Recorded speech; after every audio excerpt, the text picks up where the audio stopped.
In this video lecture, we briefly discuss the question, what is Clash of Civilisations? Samuel Huntington's paper, The Clash of Civilisations, was published in the journal Foreign Affairs in 1993, igniting a robust scientific and public debate. 3 years later, the book, bearing the same title but lacking a question mark, was published.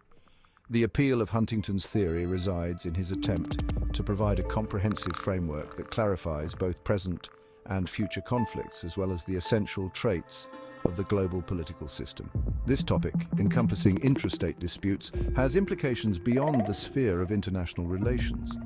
Multiple world images of global politics have been projected for the 21st century. Certain optimistic students of globalization and the alleged spread of democracy contend that individuals worldwide are increasingly intertwined in economic, political, and cultural dimensions. In contrast, more pessimistic views have focused on the discrepancy between regions of peace and war, as well as the tensions stemming from the emergence of dominant nations in a multipolar period. The diagnosis of Huntington's disease is categorized as gloomy, although it is distinguished by its focus on civilizations as the principal unit of analysis. Huntington thinks that the world is divided into multiple separate civilizations. The categories encompass Western, Latin American, African, Islamic, Sinic, Hindu, Christian Orthodox, Buddhist, and Japanese. Certain civilizations maintain a central authority that often holds nuclear armaments. The essence of Sinic civilization is rooted in China, whereas Japan possesses a unique culture. The United States, France, Germany, and the United Kingdom are the principal foundations of Western civilization. Russia is the principal and most significant nation of Orthodox Christianity. In contrast to regions like Latin America and Africa, Islam lacks a central ruling authority. In the future, conflicts are anticipated to emerge along significant civilizational divides, including Orthodox Christianity versus Western Christianity and Islam, Islam versus Hinduism, and Sinic versus Hindu cultures. Africa and Latin America will remain marginalized from active involvement. Huntington's definition of civilization includes the broadest classification of individuals, transcending the differentiation between humans and other species. A civilization is defined by collective, objective elements, including language, history, religion, customs, institutions, and individual self-identification.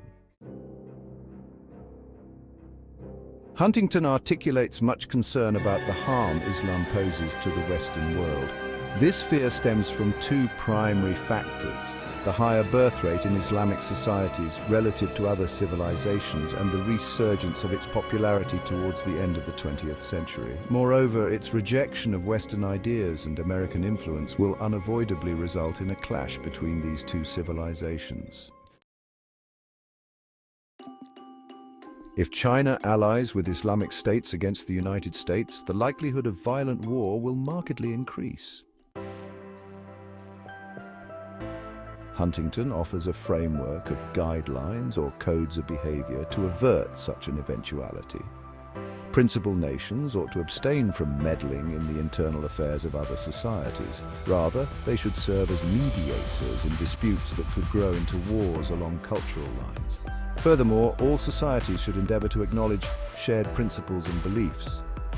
Huntington recommends that the United States strengthen its links with other nations in the Western Bloc, while preserving its distinct cultural attributes. Huntington criticizes multiculturalism and the politics of deference towards various populations. The argument has encountered criticism for several reasons. It has been observed that the reduction of civilizations to merely 8 or 9 seems to lack gravitas. The claim regarding the existence of an African civilization is dubious. Africa and Europe exhibit considerable diversity and cultural richness. Europe and North America are separate entities. Huntington's classification of Western culture includes notable internal divides. Civilizations are not uniform entities.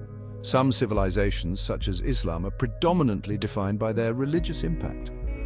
Conversely, civilizations like Confucianism have a less pronounced relationship between the religion that motivates them and the political authority they exercise. In Western civilization, both Catholic and Protestant branches of Christianity are significant within the cultural framework. Nonetheless, residents of Western states display considerable disparities in their religious convictions. Each of Huntington's civilizations exhibits identifiable cognitive patterns that correspond with religious affiliations and secular ideologies. This problem is presently a focal point of vigorous debate in nations such as Turkey and Italy. Cultural divides with religion impede the examination of civilizations as politically unified entities. Huntington examines Latin American culture while neglecting the critical distinction between Spanish and indigenous civilizations. Substantial disparities exist between socio-economic groups that benefit from the international economic system and those that experience discrimination within it. In Africa, certain oligarchies adopt Western ideologies and cultural inclinations, but other populations are confined to socially marginalized existences that are detached from modernity. Which group embodies African civilization, the English-speaking or French-speaking populations, or the bulk who solely communicate in indigenous languages and lack access to Western technologies? A notable criticism of Huntington's argument is the ambiguity regarding the relationship between states and civilizations. Considering that civilization is deemed the principal component, what triggered the creation of power dynamics among nations throughout the Cold War? Furthermore, Huntington's comprehension of the links between China and Islam transcends civilizational limits and directly reflects the interests of powerful nations. The supremacy of military might and the balance of strength among governments may overwhelm the influence of culture and religion.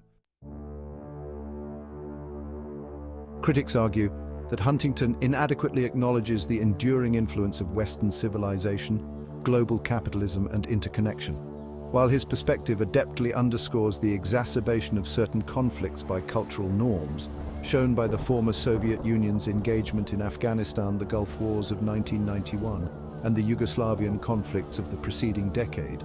It remains fundamentally flawed.